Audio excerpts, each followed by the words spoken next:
اعوذ باللہ من الشیطان الرجیم بسم اللہ الرحمن الرحیم۔ محترم بھائیوں اور بہنوں، وہ کون سی دو باتیں ہیں جن کا ہم بستری کے بعد لازمی خیال رکھنا چاہیے؟ آج کی معلومات اسی کے بارے میں ہے جو آپ کے سامنے پیش کرنے جا رہا ہوں۔ تمام دوستوں سے گزارش ہے کہ ویڈیو کو مکمل دیکھیے گا اور چینل کو سبسکرائب ضرور کیجیے گا۔ محترم بھائیوں، ہم بستری کے بعد ہمیں کیا کرنا چاہیے، میں دو باتیں آپ کے سامنے عرض کروں گا۔ انشاءاللہ یہ سن کر مجھے اور آپ کو بہت فائدہ ہوگا۔ ہم بستری کرنے کے بعد شریعت یہ کہتی ہے کہ میاں بیوی دونوں کو استنجا کر لینا چاہیے۔ استنجا کیوں کرنا چاہیے؟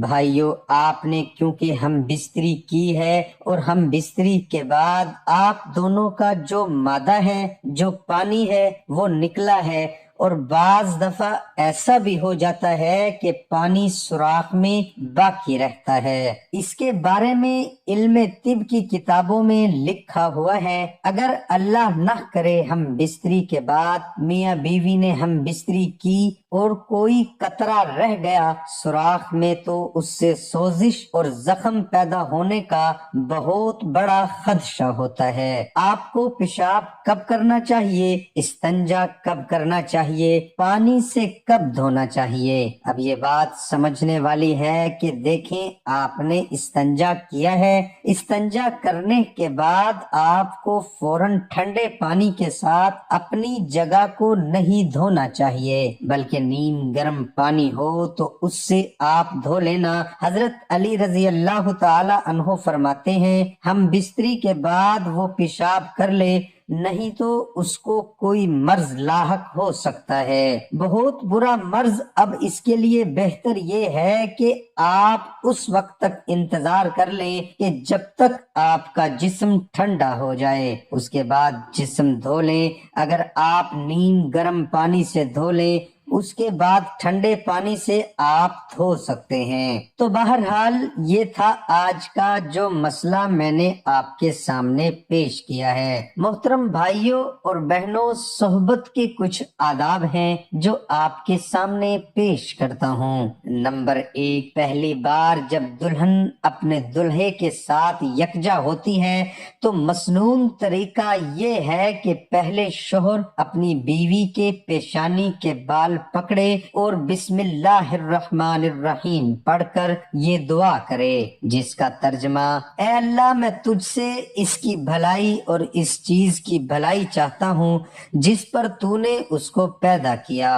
نمبر 2، دلہا کو چاہیے کہ شب زفاف میں اپنی بیوی کے ساتھ 2 رکعت نماز پڑھے۔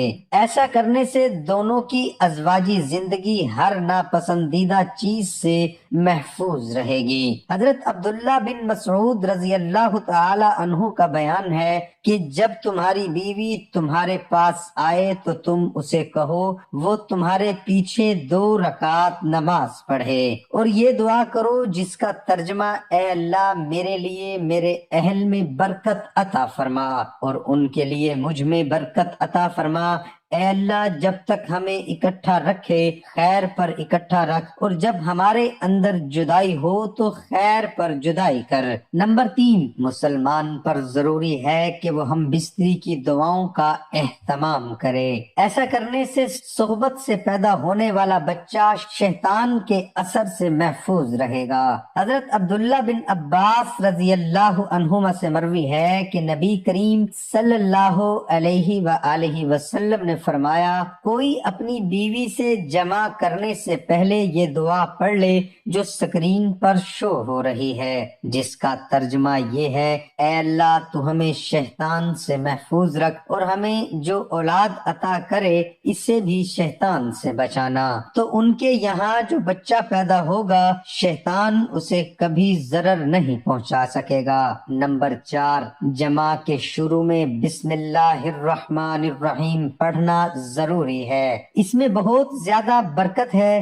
نمبر 5، جمع کے وقت بالکل ننگا ہونا ممنوع ہے۔ اس سے میاں بیوی اور بچے کو نقصان پہنچنے کا اندیشہ ہوتا ہے۔ میاں بیوی اپنے اوپر کوئی پردہ وغیرہ ڈال کر صحبت کریں، اپنی انسانی کرامت کا خیال رکھیں۔ نبی کریم صلی اللہ علیہ وآلہ وسلم کا ارشاد ہے کہ جانوروں کی طرح اپنے آپ کو برہنہ نہ کرو۔ نمبر 6، حیض۔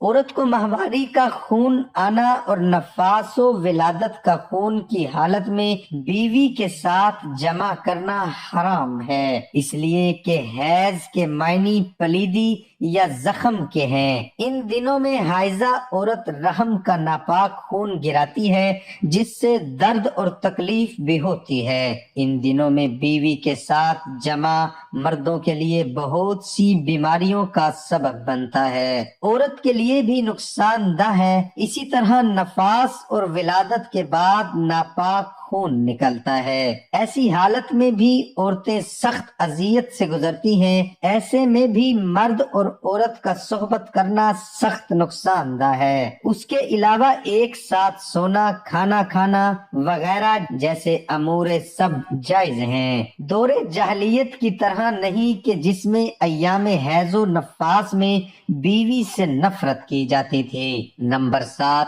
اپنی بیوی کے ساتھ پیچھے کی طرف پخانے کی جگہ صحبت کرنا گناہ کبیرہ ہے، بہت بڑی بے شرمی کی بات ہے۔ ایسا کام جانور بھی نہیں کرتے، اسی گناہ کی وجہ سے قوم لوط ہلاک ہوئی۔